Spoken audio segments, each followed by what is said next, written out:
موږ ته له یوې نږدې پرتې منظومې ناپېژانده سیګنالونه رارسېدلي دي له پاکسمای بي سیارې څخه. هرومرو به مو په دې اړه اورېدلي وي چې د جیمز ویب تلسکوپ د همدې سیارې پر مخ یو شمېر روښنایي لیدلې. زیات شمېر ستورپېژندونکي د همدې پدیدو د پېژندنې په لټه کې دي او په دې تړاو په سلګونو پوښتنې لري چې یوه له هغوی څخه آیا دا سیګنالونه او روښنایي واقعي دي. له دې وروسته مهمه پوښتنه شتون لري چې آیا د ژوندیو موجوداتو د شتون بیلګه ده او یا هم د ځیرکو موجوداتو زیږنده. له ځیرکو موجوداتو څخه موخه لکه موږ تکنالوژي لري پلټنې کوي او کیدای شي تر موږ هم پرمخ تللي وي او داسې کړنې ترسره کوي چې موږ نه پرې پوهیږو. موږ د هغو سیګنالونو په اړه خبرې کولې چې زموږ لوري ته لیږدول شوي.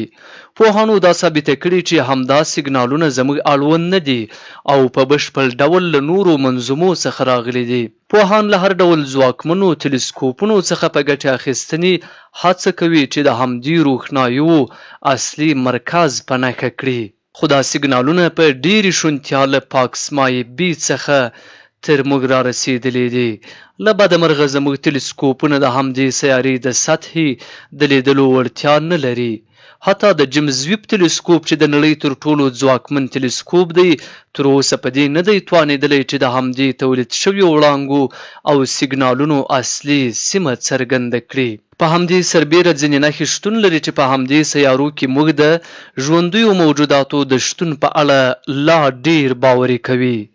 د پاکسمای بي سیاره له ځمکې څخه یو څه لویه ده. د ځمکې 3 برابره حجم لري.